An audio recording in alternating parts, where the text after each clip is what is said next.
नमस्कार एस्पिरेंट्स और स्वागत है आपका।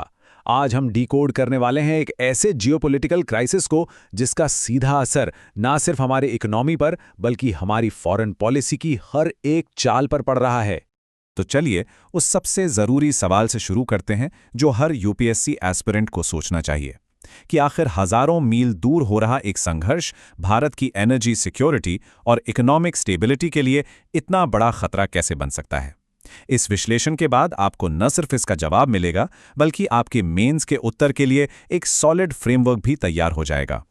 और हाँ, आगे बढ़ने से पहले एक ज़रूरी बात, अगर आप जीएस पेपर 2 और 3 में ऐसे ही कॉम्प्लेक्स टॉपिक्स पर अपनी पकड़ मजबूत करना चाहते हैं तो पॉलिटी एंड आईआर को सब्सक्राइब ज़रूर कर लें।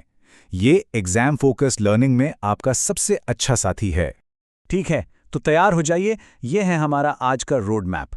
हम सबसे पहले संकट की जड़ को समझेंगे, फिर भारत पर इसके इकोनॉमिक इम्पैक्ट का एनालिसिस करेंगे, डिप्लोमैटिक चेस गेम को डिकोड करेंगे और आखिर में आपके मेंस आंसर्स के लिए कुछ बहुत ही क्रूशियल टेकअवेज के साथ इस चर्चा को समाप्त करेंगे।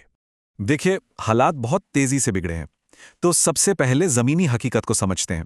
ये कोई प्रॉक्सी वॉर नहीं है, जहां दो देश किसी और की जमीन पर लड़ रहे हों। नहीं, ये एक direct state on state military action है। मतलब दो देश आमने सामने हैं। जरा हमले के स्केल को समझिए। 6 बैलिस्टिक मिसाइल्स और 29 ड्रोन्स दागे गए। और टारगेट क्या था?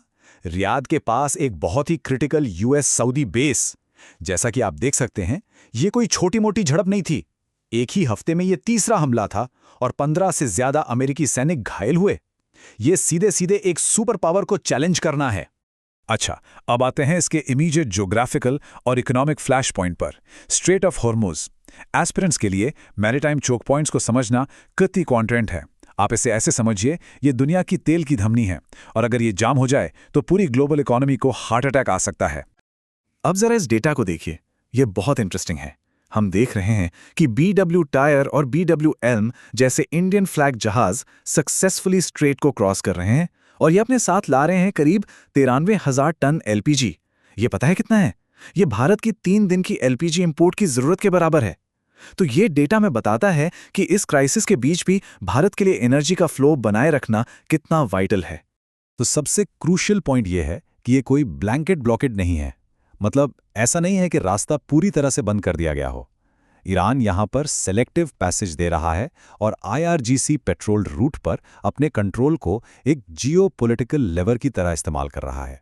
और यहीं पर भारत की स्ट्रेटेजिक ऑटोनॉमी यानी रणनीतिक स्वायत्ता का असली टेस्ट होता है। क्या हम बिना किसी का साइड लिए अपने एनर्जी इंटरेस्ट को प्रोटेक्ट कर सकते हैं? तो ये तो हुई जियोपॉलिटिक्स। अब इसका असर हमारी इकोनॉमी पर कैसे पड़ रहा है, चलिए देखते हैं। इसका सीधा जवाब हमें फाइनेंस मिनिस्ट्री की लेटेस्ट रिपोर्ट में मिलता है। ये सरकार का ऑफिशियल असेसमेंट है और एस्पिरेंट्स यहां 2 शब्द अपने नोट्स में जरूर लिख लीजिए, कॉम्प्लेक्स और मल्टी लेयर्ड।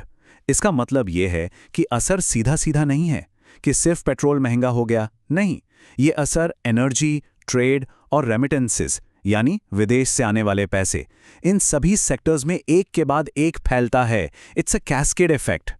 अब ये स्लाइड देखिए, ये इस पूरी कॉम्प्लेक्सिटी को बहुत अच्छे से दिखाती है।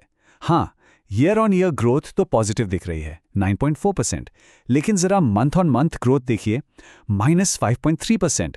ई-वे बिल्स ये सामान की आवाजाही का एक हाई फ्रीक्वेंसी इंडिकेटर है। तो इसमें गिरावट का मतलब है कि एनर्जी प्राइस शॉक के बाद इकोनॉमी में एक इमीडिएट स्लोडाउन आया है। लेकिन कहानी इतनी सिंपल भी नहीं है। Economic picture it's mixed. एक अच्छा एनालिस्ट इसी कॉम्प्लेक्सिटी को समझता है। कुछ सेक्टर्स जैसे व्हीकल सेल्स और डिजिटल पेमेंट्स मजबूती दिखा रहे हैं, लेकिन मैन्युफैक्चरिंग जैसे दूसरे सेक्टर्स पर एनर्जी प्राइस शॉक का असर तुरंत और सीधा दिख रहा है।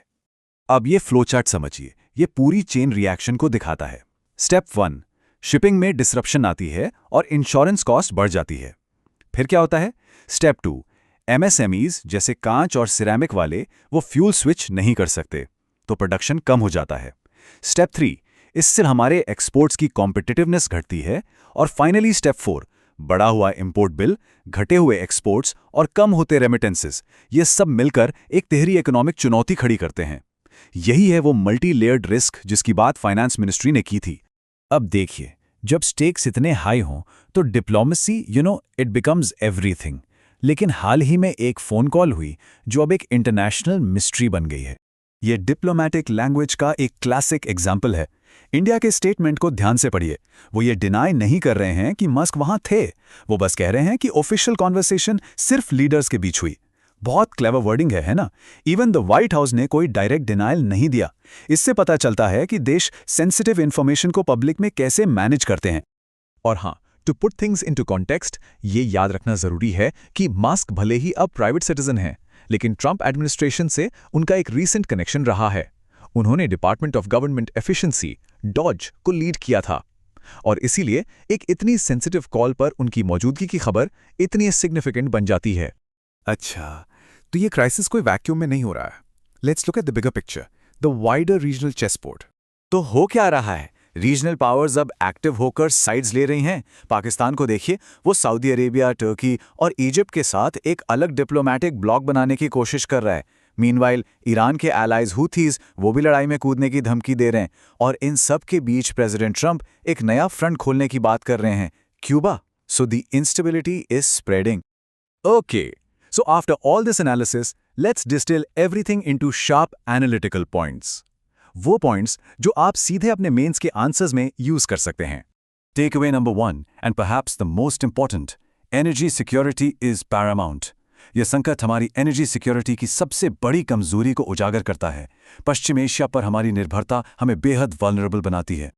Take away number 2, the economic trifecta. ये शब्द जरूर यूज कीजिएगा। हमारे करंट अकाउंट पर 3 तरफ से मार पड़ रही है: बढ़ता इंपोर्ट बिल, घटती एक्सपोर्ट कॉम्पिटिटिवनेस और गल्फ से आने वाले वाइटल रेमिटेंसेज में रुकावट का खतरा। And take away number 3, the ultimate test of India strategic autonomy. ये जो पूरा एपिसोड है ना, ये एक रियल वर्ल्ड टेस्ट है कि क्या इंडिया बड़े बड़े पावर्स के झगड़े में फंसे बिना अपने नेशनल इंटरेस्ट को प्रोटेक्ट कर सकता है। ये सिर्फ एक टेक्स्ट बुक कॉन्सेप्ट नहीं है, ये आज की डिप्लोमेसी की हकीकत है। तो हम इस एनालिसिस को एक बहुत ही इंपॉर्टेंट सवाल के साथ खत्म कर रहे हैं। इस बदलती हुई दुनिया में जहां अलायंसेस रोज बन और बिगड़ रहे हैं, क्या भारत पश्चिम एशिया के इस तूफान से बिना किसी का पक्ष लिए निकल सकता है? ये वो $1 मिलियन क्वेश्चन है जो आज न्यू दिल्ली के पॉलिसी मेकर्स के सामने है। ऐसे ही in depth exam oriented breakdowns के लिए पॉलिटी एंड IR को सब्सक्राइब करना मत भूलिएगा। इस एनालिसिस में जुड़ने के लिए बहुत बहुत धन्यवाद। जय हिंद।